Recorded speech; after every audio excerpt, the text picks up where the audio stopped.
Hi everyone, welcome to my YouTube channel. ఈరోజు మనం సొరకాయ కూర అనేది చేసుకుందాం. అది డిఫరెంట్ స్టైల్లోని సొరకాయ ముక్కలు అనేది ఈ విధంగా మనం కట్ చేసుకొని పెట్టుకోవాలి. స్టవ్ ఆన్ చేసి ప్యాన్ పెట్టి ఆ ప్యాన్లోకి 2 టేబుల్ స్పూన్ ఆయిల్ అనేది వేసుకుందాం.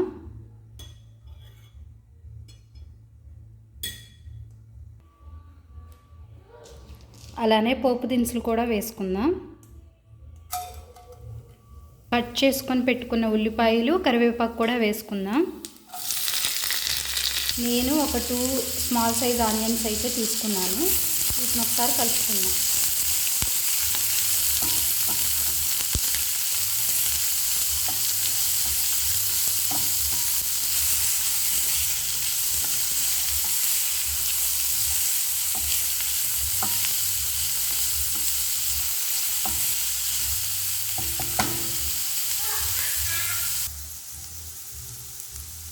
అలానే 1 టేబుల్ స్పూన్ పసుపు,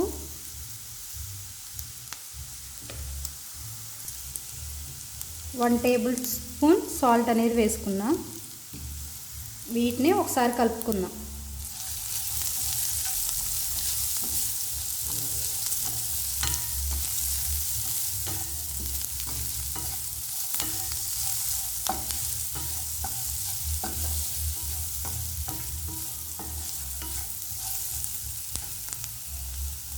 ఉల్లిపాయలు అయితే మగ్గిపోయాయండి. ఇప్పుడు మనం కట్ చేసుకొని పెట్టుకున్న సొరకాయ ముక్కలు కూడా వేసుకుందాం.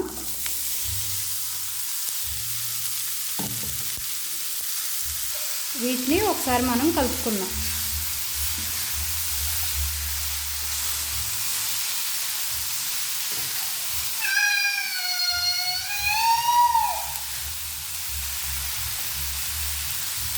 ఇలా అయితే కలుపుకొని దీనిపైన మనం మూత అనేది పెట్టుకుందాం.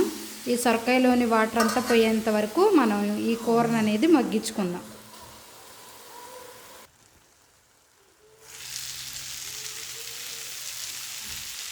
మనం మధ్య మధ్యలో అయితే కూరని కలుపుకోవాలండి, లేదు అంటే అడుగంటే అవకాశం అయితే ఉంటుంది.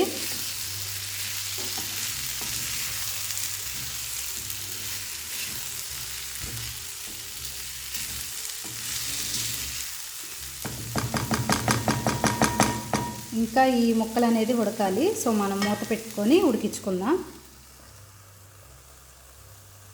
మనం సొరకాయ కూరలోకి ఈ పేస్ట్ అయితే వేసుకుందామండి. నేను ఒక పెద్ద సైజు పచ్చిమిర్చి ఒక 5 తీసుకున్నాను. కొత్తిమీర అనేది ఒక హ్యాండ్ఫుల్ అనేది తీసుకున్నాను. జీలకర్ర 1 టేబుల్ స్పూన్, గార్లిక్ అనేది ఒక 3 తీసుకొని ఇలాగా మిక్సీ అయితే పట్టుకున్నానండి.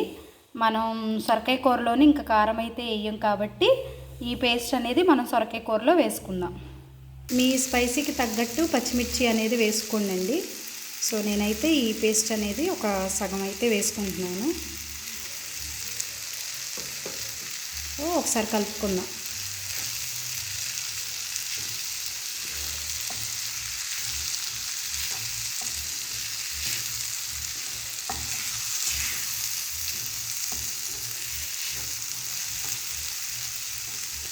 ఈ పచ్చిమిర్చి పచ్చివాసన పోయేంత వరకు మరొక 2 నిమిషాల పాటు మనం ఈ కూర అనేది ఉడికించుకుందాం.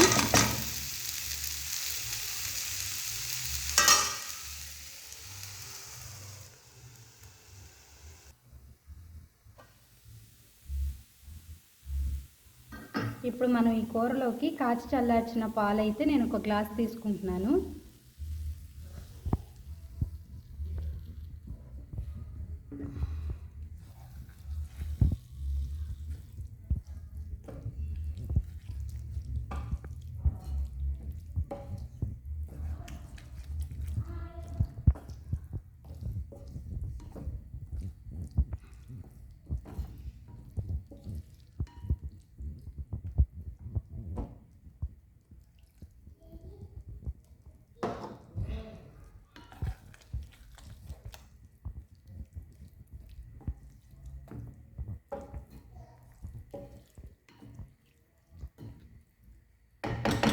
ఇంకో మరొక 2 నిమిషాలు మనం ఈ కూర అనేది ఉడికించుకుందాం.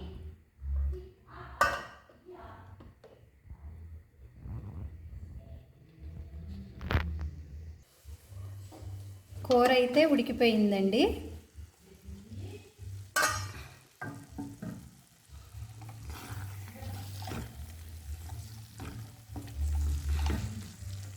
సో నేను చేసిన విధానం మీకు నచ్చినట్టయితే లైక్ చేయండి, షేర్ చేయండి, అలాగే సబ్స్క్రైబ్ చేయండి. మీరు ఎప్పుడైనా ఇలా చేసుంటే కింద కామెంట్ చేయండి. ఈ కూర అనేది చపాతీలోకి అలాగే రైస్లోకి కూడా చాలా బాగుంటుందండి. మీరు ఒకసారి ట్రై చేయండి. నా